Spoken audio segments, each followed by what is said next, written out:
पूजा के फूल। माँ ने अपने बेटे अमन को बड़े ही प्यार से उठाकर उसे उसके जन्मदिन की मुबारकबाद देते हुए कहा कि अब जल्दी से उठ जाओ, देखो सूरज निकल आया है। अमन ने माँ से कहा कि आपको सूरज के जल्दी निकलने का तो मालूम है, लेकिन आप शायद यह नहीं जानती कि वो सोता भी तो मुझसे पहले है। बेटा, आज घर में तेरे जन्मदिन की पूजा रखवाई है। तू जल्दी से नहाकर मुझे पूजा के फूल ला दे। अमन ने मस्खरी करते हुए पूछा कि माँ कौन सी पूजा के फूल चाहिए, पूजा बेदी के या पूजा भट्ट के। माँ को थोड़ा तल्ख होते हुए कहना पड़ा कि हर समय मजाक अच्छा नहीं लगता। तू सामने वाले पार्क से अच्छे अच्छे फूल तोड़कर ला दे, लेकिन एक बात का ध्यान रखना कि कॉलोनी के प्रधान वहां ना बैठे। हाँ माँ, अगर बैठे भी हों तो हमें क्या फर्क पड़ता है, यह पार्क कोई उनका निजी तो है नहीं। माँ ने बेटे को समझाया कि यह बात नहीं है। असल में सारे बाग बगीचे की देखरेख प्रधान जी ही करते हैं। वो हर पौधे को अपने बच्चों की तरह संभाल कर पालते हैं। इसलिए जब कोई फूल तोड़ता है तो उन्हें बहुत तकलीफ होती है।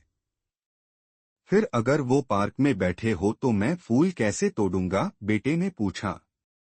माँ ने कहा, तू उन्हें किसी बहाने से पार्क के बाहर भेज देना। कुछ देर बाद जब अमन पार्क में फूल तोड़ने के लिए पहुंचा तो उसने देखा कि प्रधान जी सामने बेंच पर बैठे हुए हैं। अमन ने होशियारी दिखाते हुए कहा कि अंकल आपको घर में बुला रहे हैं। प्रधान अंकल जल्दी से अपने घर की ओर चले गए।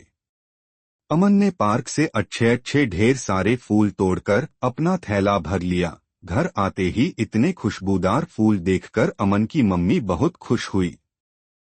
अमन का ध्यान जैसे ही सामने पड़े लड्डुओं के थाल की ओर गया तो उसने उसमें से झट एक लड्डू उठा लिया।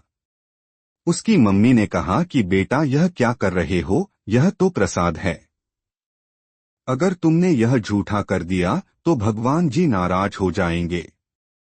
अमन ने पूछा, लेकिन भगवान को कैसे मालूम पड़ेगा कि मैंने प्रसाद के थाल में से एक लड्डू खा लिया है।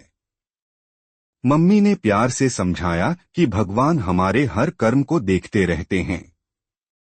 कुछ देर बाद अमन के घर में उसके जन्मदिन की पूजा शुरू हो गई।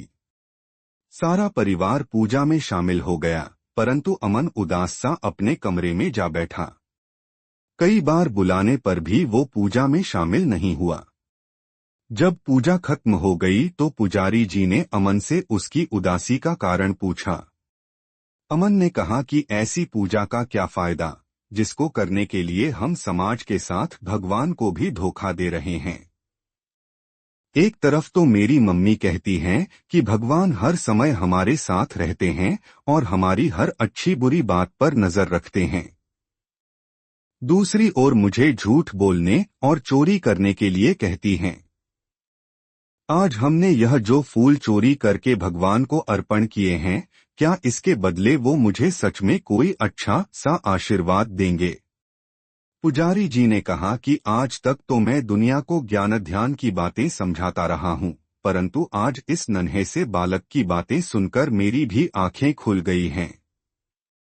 मैं वादा करता हूँ कि आज से अपने हर प्रवचन में सभी भक्तजनों को यह बात जरूर समझाऊंगा कि यदि हम पेड़ पौधे लगा नहीं सकते तो हमें उन पर लगे हुए फूलों को तोड़ने का भी कोई हक नहीं बनता।